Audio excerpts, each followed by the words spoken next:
Hello friends. Welcome to my new JPA, Hibernate programming tutorial series video. In this tutorial, we will discuss about how to create multiple tables from a single entity by @rate secondary table and @rate secondary tables annotation in Hibernate using JPA. Let's move ahead. Friends. Persistence.xml file used in this example must have following properties, as mentioned in the slide. Friends, you can watch my complete video on persistence.xml.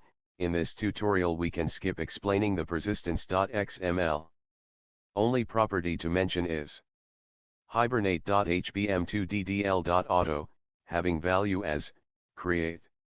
This property signifies that, whenever we run application, it should delete previous schema and table, and create new table based on the persist method call. Moving ahead. Let's discuss what is single entity, single table scenario.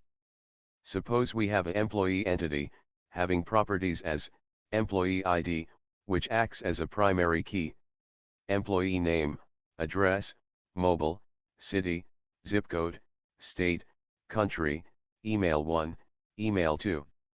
In order to represent this entity in database, we have to create a table named as employee, and having all such properties as columns. There will be single table for single entity. Moving ahead. Suppose we have a scenario, such as single entity which corresponds to multiple table. Suppose we want employee entity, having properties as employee ID, which acts as a primary key, employee name, address, mobile, city, zip code, state, country, email 1, email 2. To get persist into database in a multiple tables such as employee, employee_contacts, employee_email. This three tables will hold properties of employee entity. The rows in all the tables will be identified by the employee ID. The employee ID will be primary key in all the tables. Let's move ahead and discuss how we can code something shown in slide as single entity, multiple table. Since there will be only single entity, let's create an entity by name employee. In order to know more about entities, please watch my previous videos on JPA. Let's move ahead and discuss code point by point.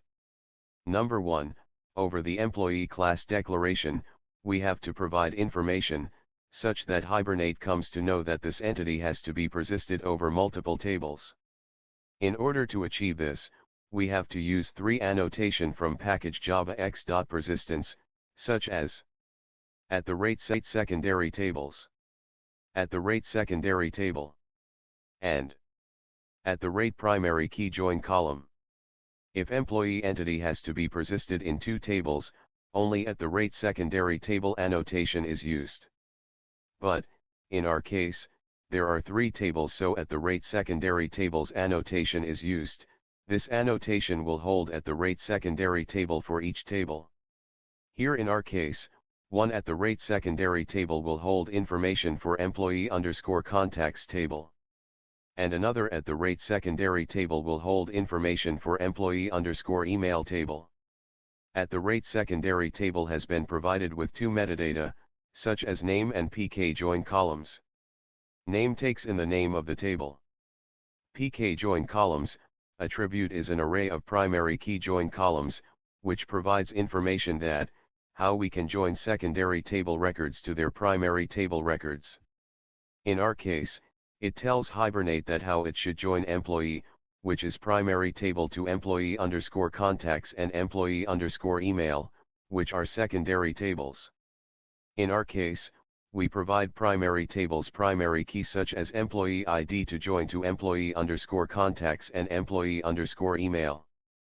This information is been provided by the annotation, @rate primary key join column.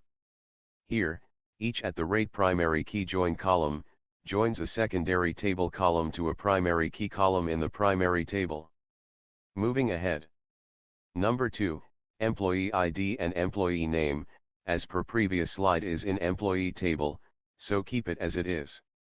Employee's address, mobile, city, state, zip code and country, as per previous slide, needs to go in employee_contacts.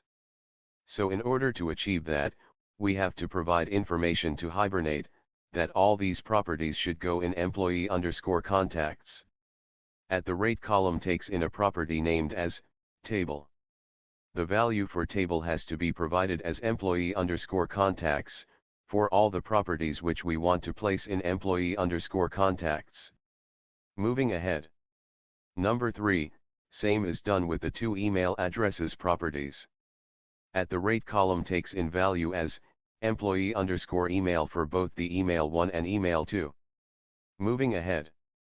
Let's create test class to demonstrate single entity, multiple table scenario.